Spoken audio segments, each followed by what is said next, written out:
कोण बायको आता समजा मी मेलो समजा, मरणार नाही लगेच, मेलो, माय बायको रडणार म्हणजे मनापासून नाही, तिला जेवढे नाटकं करता येतील तेवढे करणार. बांगड्या फोडील, थोबाड झोडील, लुगडं फाडीन, डोळे पांढरे करील, काय बाकीच्या बाया तिला पाणी पाजणार, मेलोय मी आणि पाणी पिती ती, काय बोलायचं, मी उताना पडलोय मरून, आणि बाया तिला वारं घालतात. ही सगळी नाटकं आहेत. हे फक्त मूर्ख माणसांना खरं वाटतंय, ज्ञानेश्वरी वाचणाऱ्याला कधी खरंच वाटणार नाही.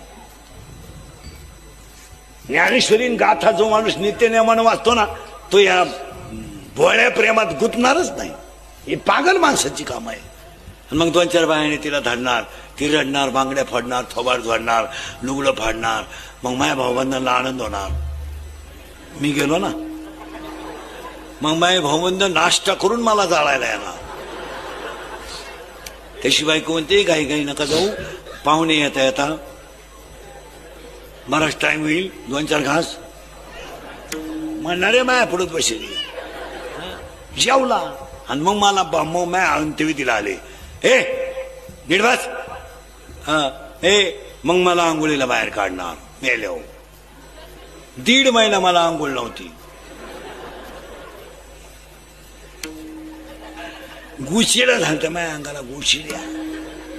पण मेल्यावर मला आंघोळ बाथरूम मध्ये नाही, चौकात. बरं, मला आंघोळ घालायला एक जण नाही, ज्याला लहरीन त्यानं तांब्या वाचायचा, मी मोकळात बसलो झालो. मग आंघोळ घालणार, मग महापर्या मला नवे कपडे घालणार. मग मी पळून जाऊ नाही म्हणून तिरडीवर ठेवणार, कपडाला ठोकळा शिटकावणार. मग माझं पोरग मडकं हातात जाणार, बाबा माझ्या मागे या, तुम्हाला काय रस्ता माहित नाही, इकडे तिकडे जाल या. मग माय बायको रडायचं बंद करणार, 2-3 बाया तिला धरून चालणार, आणि मग ती पदर मोकळा करणार.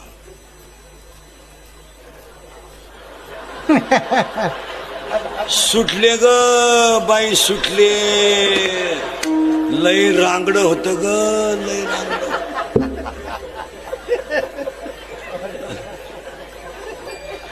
मग मला सरणा उठणार, मग माझ्या उराव थापल्या नाही, मोठाली रांडक माया उराव उठणार. लाकडं कोणती माहितीये का माया उराव, जी फोडणाऱ्याला फुटत नव्हती.